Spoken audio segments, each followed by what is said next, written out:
ಹೇಳಿ ಕೇಳಿ ಅದು ಮಲೆನಾಡ ಗೇಟ್ ಇದ್ದಾಗಿದ ಜಾಗ. ಅಲ್ಲಿ ಎಲ್ಲಿ ನೋಡಿದ್ರೂ ಹಸಿರಿನ ಮರಗಳೇ ಕಾಣಿಸ್ತಾ ಇದ್ರು. ಆದರೆ ಮಾನವನ ಅತಿಯಾಸೆ ಇದೀಗ ಆ ಹಚ್ಚ ಹಸಿರಿನ ಬೀಡನ್ನ ಕೂಡ ನರಕವಾಗಿಸ್ತಾ ಇದೆ. ಏನಾಗ್ತಿದೆ, ಎಲ್ಲಿ, ಈ ಬಗ್ಗೆ ಕಂಪ್ಲೀಟ್ ಡೀಟೇಲ್ಸ್ ಈ ಸ್ಟೋರಿಯಲ್ಲಿ. ದಿನ ಬೆಳಗಾದ್ರೆ ಜೀವ ಉಳಿಸಿ, ಜೀವ ಅಮೂಲ್ಯ ಅಂತೆಲ್ಲ ಹೇಳ್ತೀರಪ್ಪ. ಆದ್ರೆ ನನ್ ನೋಡಿದ್ರೆ ನಿಮಗೆ ಕರುಣೆನೇ ಬರುವುದಿಲ್ವಾ? ನೋಡಿ, ಹೆಂಗಿದ್ದು ನಾನು ಹೇಗಾಗೋಗಿದ್ದೀನಿ. ಮೈಕೈ ತುಂಬಿಕೊಂಡು ಒಳ್ಳೆ ಹಚ್ಚ ಹಸಿರಿನ ಬಟ್ಟೆ ಹಾಕೊಂಡು ಮೆರಿತಾ ಇದ್ದೆ.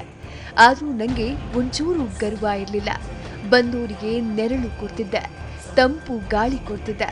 ಆದ್ರೆ ನಿಜವಾಗ್ಲೂ ನೀವು ನಿಮ್ಮ ಮನುಷ್ಯ ಬುದ್ಧಿ ತೋರಿಸಿಬಿಟ್ರೆ, ಉಪಕಾರ ಮಾಡೋರಿಗೆ ಅಪಕಾರ ಮಾಡೋದು ಅಂದ್ರೆ ಏನು ಅಂತ ನಿಮ್ಮನ್ನ ನೋಡಿಯೇ ಕಲಿಬೇಕು.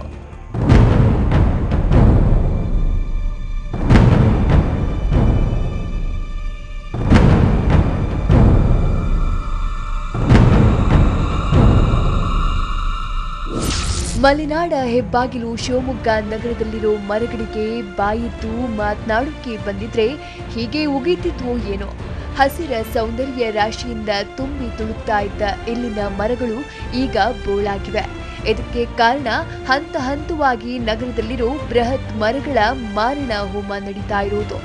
ದೊಡ್ಡ ದೊಡ್ಡ ಕಟ್ಟಡಗಳ ಮುಂದೆ ಇರೋ ಮರಗಳಿಗೆ ಆಸಿಡ್ ಹಾಕಿ ಇಂಜೆಕ್ಷನ್ ಕೊಟ್ಟು ಒಣಗುವಂತೆ ಮಾಡಲಾಗ್ತಿದೆ. ಆಮೇಲೆ ದಶಕಗಳಷ್ಟು ಹಳೆಯ ಮರಗಳಿಗೂ ಕೊಡಲಿ ಪೆಟ್ಟೆ. ರೂಲ್ಸ್ ಟೈಟ್ ಆದಮೇಲೆ ಲೈಸೆನ್ಸ್ ಎಲ್ಲ ತಗೊಳ್ಳಿಕ್ಕೆ ಕಷ್ಟ ಆಗುತ್ತೆ ಅಂತೇಳಿ ಅವರು ವಾಮ ಮಾರ್ಗದ ಮೂಲಕ ಮರಗಳನ್ನು ಅವರೇ ಇಂಜೆಕ್ಷನ್ ಕೊಟ್ಬಿಟ್ಟು ಅಥವಾ ಆಸಿಡ್ ಎಲ್ಲ ಹಾಕಿ ಸಾಯಿಸ್ತಕ್ಕಂಥದ್ದು ನಮಗೆ ಗಮನಕ್ಕೆ ಬರ್ತಾ ಇದೆ. ದುರ್ಗಿಗುಡಿಯ ಮಲ್ಲಿಕಾರ್ಜುನ ನರ್ಸಿಂಗ್ ಹೋಮ್ ಎದುರು ಕಳೆದೆರಡು ದಿನಗಳಿಂದ ಈ ಮಾರಣ ಹೋಮ ಮುಂದುವರೆದಿದೆ. ಬಾಲರಾಜ ಅರಸ್ ರೋಡ್ ಬಳಿಯೂ ಕಟ್ಟಡದ ಸೌಂದರ್ಯ ಹಾಳಾಗುತ್ತೆ ಅಂತ ಬೃಹತ್ ಮರವನ್ನ ಕಡಿದು ಹಾಕಲಾಗಿತ್ತು. ನಗರದ ಹಲವೆಡೆ ಇದೇ ರೀತಿ ಮರಗಳನ್ನ ನಾಶ ಮಾಡಲಾಗ್ತಿದೆ. ಆದ್ರೆ ಆಸಿಡ್ ಇಂಜೆಕ್ಷನ್ ನೀಡಿ ಹೀಗೆ ಮರಗಳನ್ನ ಕಡಿಯುತ್ತಿರುವುದರಿಂದ ಪರಿಸರಕ್ಕೂ ಹಾನಿಯಾಗ್ತಿದೆ.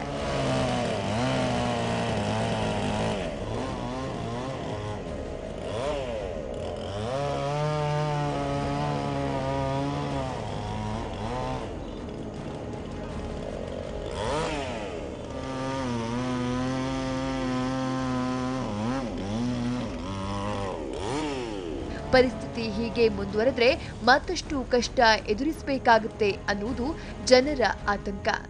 ದೀನ್ ದಯಾಳ್ ರಸ್ತೆಯಲ್ಲಿ ಒಂದು ದೊಡ್ಡ MR ಇತ್ತು. ಅಲ್ಲಿ ಯಾರ ಕೆಲಸ ಮಾಡ್ಯಾರ ಅಂತ ಗೊತ್ತಿಲ್ಲ. ಮೊನ್ನೆ ಅದನ್ನು ಒಣಗಿದೆ ಅಂತೇಳಿ ಕಡ್ದಾಕ್ಯಾರೆ. ಅದೇ ರೀತಿಯಲ್ಲಿ ಒಂದು ಕೆಲವು ದಿನಗಳ ಹಿಂದೆ ಜ್ಯುವೆಲಿಕಾಸ್ ಅಂತೇಳಿ ದೊಡ್ಡ ಕಂಪ್ನಿ ಅದ್ರ ಎದುರುಗಡೆ ಮರಗಳಿತ್ತು. ಅವರ ಬಿಲ್ಡಿಂಗಿಗೆ ಸೌಂದರ್ಯ ಲಕ್ಷಣ ಹಾಳಾಗುತ್ತೆ ಅಂತೇಳಿ ಮರಗಳನ್ನ ಕಡಿತಾ ಇದ್ದಾರೆ. ಇಲ್ಲ, ಒಂದು ಅರಣ್ಯ ಇಲಾಖೆಯವರ ಬೇಜವಾಬ್ದಾರಿಯಿಂದ ಇವತ್ತಿನ ದಿನ ಪ್ರೈವೇಟ್ ಬಿಲ್ಡಿಂಗ್ ಮಾಲೀಕರುಗಳು ಈ ಥರ ಮಾಡ್ತಾ ಇದ್ದಾರೆ. ಯಾವ್ದಾರ ಮೇಲೆ ಅವರು ಸರಿಯಾದ ರೀತಿಯಲ್ಲಿ ಕ್ರಮ ಕೈಗೊಂಡ್ರೆ ಆ ರೀತಿ ಆಗೋದನ್ನ ತಡಿಬೋದು.